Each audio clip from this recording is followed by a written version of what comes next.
students, PhD, master's students, so you know the issues in the education sector. Today we are going to discuss education. This morning we have a distinguished panel. And what is exceptional about this panel is that it represents the government and it represents civil society. That's very unusual to get this composition on a panel, on a policy issue of the importance of education. Usually, in my experience, you have the civil society people speaking, or you have the government people speaking, always to themselves. But we have a blend and we have a mix. And not only do we have a blend and a mix, we have with us civil society organizations that engage positively with government, not as adversaries, but to complement the actions and the initiatives of government. There is a general consensus that we have a state of emergency or even a crisis in the sector.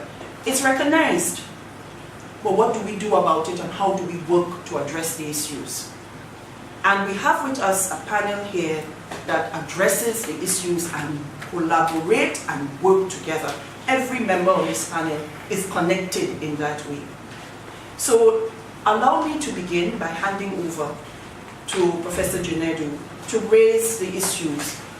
Prof, from your experiences, what are some of the critical issues in the education sector today that are being addressed by government? And then secondly, how can civil society contribute and help to address some of these issues and resolve some of the big problems in the education sector? Thank you. Well, let me start, ladies and gentlemen, by saying very good morning. Good morning, Prof. Government has already realized that there are two fundamental issues being addressed. The first, of course, is the problem of getting our citizenry to be job creators rather than job seekers. Job creators. Now, that one will not be enough till you do the second, and that is about value reorientation. Because no matter how much you try to get what you want, if you don't have the value reorientation, then you will come to fail. So that is why now in the education sector, what we have been interested in, what we have been emphasizing are all ways, in all the policies, are all ways of getting these two fundamental issues. And that is why, if you have observed, you will see that in the curriculum now, both junior and primary, junior and senior, the emphasis is that, because it is regarded as the grassroots, if you like. So you have issue of, when you come to the value reorientation, about the civic education, which now you can see both at the junior and even at the senior secondary school level, compulsory. Very compulsory. No matter what you do, civic education, you must take civic education as a subject. And it's all, this civic education is all talking about the civic responsibility, value reorientation, how we behave in a good way and so on.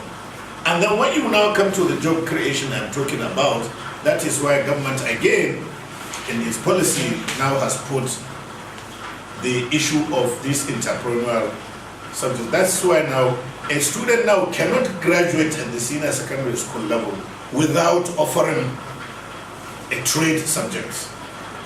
And we have about 34 of these trade subjects.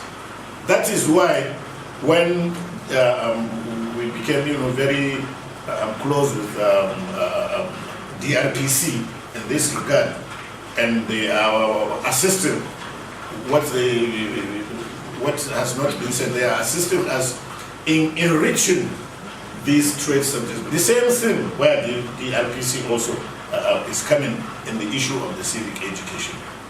That's why when we came, when they came, on how to, we quickly accepted to partner, and we are really forging ahead. So now I would like to ask Mr. Fendi from the Malala Fund Fund has been doing so much in Nigeria with so many advocacy issues taken forward to government. Tell us about some of these issues and the extent to which you have been receiving good audience and the extent to which some of these policy reforms that you're proposing are likely to be passed. Thank you very much, Dr. Walker. I'm glad to be here.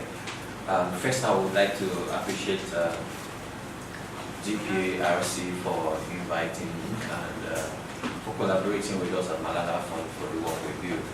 I would like to ask, which fund do we have for secondary schools? So it shows a fundamental error in how we think about what our policy direction should be and what we should take care of. So we support our children from the first year to the sixth, to the ninth year, and we leave them in the open at the very critical stage of their life where they are supposed to make economic decisions, especially career choices that will influence their economic decision. So we leave them in the open. So we have a lot of children losing out of education immediately after the ninth year of their education. So that's one of the primary issues that we have, and that is why at Malala Fund we are campaigning that, alongside with DRPC, we are campaigning that the free quality education be extended in Nigeria up to 12 years.